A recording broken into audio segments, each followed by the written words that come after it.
اب پوری دنیا میں یہ بحث چھڑ گئی ہے کہ اگر ایران میں موجودہ حکومت کا خاتمہ ہو بھی جاتا ہے تو ایران میں کس کی حکومت آئے گی؟ کیا 1979 کے انقلاب کے بعد اقتدار سے الگ ہونے والے ایران کے شاہی خاندان کا اقتدار دوبارہ واپس آ سکتا ہے اور معزول شاہ کے بیٹے رضا پہلوی موقع سے فائدہ اٹھا سکتے ہیں، یا پھر ایران میں کسی تیسرے فریق کی حکومت ہوگی؟ اس حوالے سے برطانوی اخبار دی گارڈین کی تجزیاتی رپورٹ میں لکھا ہے کہ ایران کے معزول شاہ کے جلا وطن بیٹے رضا پہلوی کے حامی دعویٰ کر رہے ہیں کہ ایران کی سڑکوں پر ہونے والے مظاہرے ان کی جانب سے کی گئی اپیل کا براہ راست رد عمل تھے۔ انہوں نے اسے رضا پہلوی کی قیادت پر ریفرینڈم قرار دیا اور کہا کہ اس رد عمل سے ظاہر ہوتا ہے کہ وہ جیت چکے ہیں، تاہم ایران کے لیے متبادل قیادت کا مسئلہ اب بھی حل طلب ہے۔ بہت سے ایرانی جو مذہبی علماء کی 47 سالہ حکمرانی کا خاتمہ چاہتے ہیں، وہ بادشاہت کی واپسی کو بھی شکوک و شبہات کی نظر سے دیکھتے ہیں، اور بین الاقوامی سطح پر امریکی صدر ٹرمپ نے بھی تاحال رضا پہلوی کی حمایت نہیں کی ہے۔ رضا پہلوی کے حامی، جن میں غیر ملکی چینلز میں موجود افراد بھی شامل ہیں، وہ مظاہروں میں شاہ کی واپسی کے حق میں لگنے والے نعروں کو نمایاں کرتے دکھائی دیتے ہیں، تاہم جس طرح ٹرمپ نے وینزویلا کی اپوزیشن رہنما ماریا کورینا مشادو کی فوری حمایت نہیں کی تھی، اسی طرح صدر ٹرمپ رضا پہلوی کے معاملے میں بھی محتاط رویہ اختیار کیے ہوئے ہیں، بظاہر اس خدشے کے تحت کہ کہیں امریکہ ایک خانہ جنگی میں الجھ نہ جائے۔ رپورٹ میں مزید لکھا ہے کہ کرپشن، جبر اور مہنگائی کے خاتمے کے سوا مظاہرین کی جانب سے واضح سیاسی مطالبات اور متبادل قیادت کی عدم موجودگی رضا پہلوی کے لیے فائدہ مند ثابت ہوئی ہے، کیونکہ کم از کم ان کا نام پہچانا جاتا ہے۔ ایسے میں ایران کے اندر دیگر شخصیات جو ملک کو ایک سیکولر مستقبل کی جانب لے جانے کی صلاحیت رکھتی ہیں، جیسے نرگس محمدی اور مصطفیٰ تاجزادہ، برسوں سے جیل میں بند ہیں۔ ایک ایرانی شخص نے ایران میں حالیہ حالات کو بغیر منشور کی سیاست کا دور قرار دیا۔ رضا پہلوی نے اپنے حامیوں سے جمعے کو دوبارہ سڑکوں پر نکلنے کی اپیل کرتے ہوئے اعلان کیا کہ وہ منگل کو فلوریڈا میں امریکی صدر ٹرمپ کی رہائش گاہ مارے لاگو میں ایک تقریب میں شرکت کریں گے، تاہم ان کی ٹیم نے اس بات پر زور دیا کہ ابھی تک انہیں صدر ٹرمپ سے ملاقات کی اجازت ہی نہیں ملی ہے، اور یروشلم پریئر بریکفاسٹ کی یہ تقریب امریکی صدر کی ٹیم سے کنیکٹڈ نہیں ہے۔ رپورٹ کے مطابق صدر ٹرمپ نے احتیاطاً اب تک اپنے اس غیر واضح وعدے پر بھی عمل نہیں کیا کہ اگر ایرانیوں پر حملہ ہوا تو وہ ان کی مدد کو آئیں گے۔ ٹرمپ کی اس احتیاط کی وجہ سے ایسی اطلاعات سامنے آئی ہیں کہ وہ شاید ایرانی حکومت کے اندر موجود کسی علیحدہ گروپ کے ساتھ کسی معاہدے کے امکانات کا جائزہ لے رہے ہیں، اور امریکہ اور ایران کے درمیان ثالثی کا کردار ادا کرنے والے ملک عمان کے حکام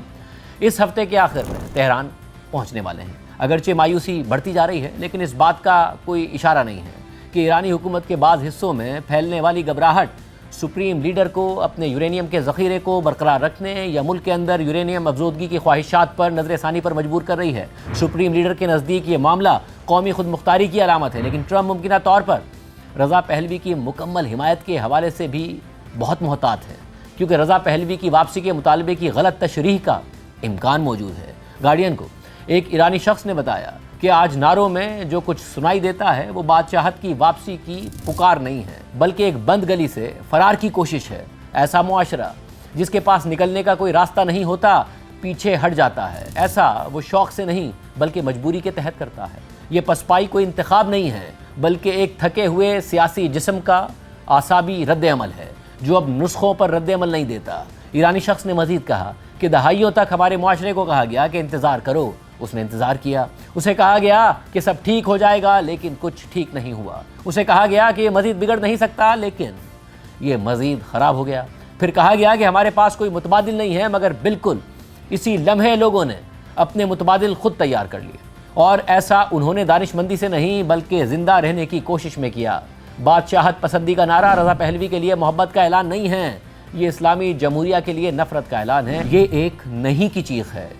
کہ جب ہاں دستیاب نہیں ہے، ہر کوئی ماضی یا خالی وعدوں میں پھنس گیا ہے۔ جب سامنے سب کچھ خالی ہو تو معاشرہ پیچھے دیکھتا ہے، کیونکہ انہیں آگے کچھ نظر نہیں آتا۔ ایرانی ادیبوں کی ایسوسی ایشن نے بھی بیرونی مسلط کردہ حل کے بارے میں احتیاط سے کام لیا ہے۔ ان کا کہنا ہے کہ آزادی یقیناً آسمان سے بموں اور میزائلوں کے ذریعے سے نہیں گرے گی۔ جو لوگ موجودہ صورتحال کے خلاف اٹھے ہیں اور اندرونی اور بیرونی استحصال کرنے والوں سے اپنی آزادی برقرار رکھے ہوئے ہیں، وہ نہ تو کسی خیالی ماضی اور اس کے علمبرداروں کے دہرائے جانے کا انتظار کریں اور نہ ہی جعلی مصلحتوں کا انتظار کریں۔ رپورٹ میں مزید لکھا ہے کہ ایران میں بائیں بازو کے حلقوں نے رضا پہلوی کو طویل عرصے سے سخت ناپسند کیا ہے۔ ایران میں بس کمپنیوں کے مزدوروں کا سنڈیکیٹ، جو ایران کی آزاد یونینز میں سب سے نمایاں ہے، اس نے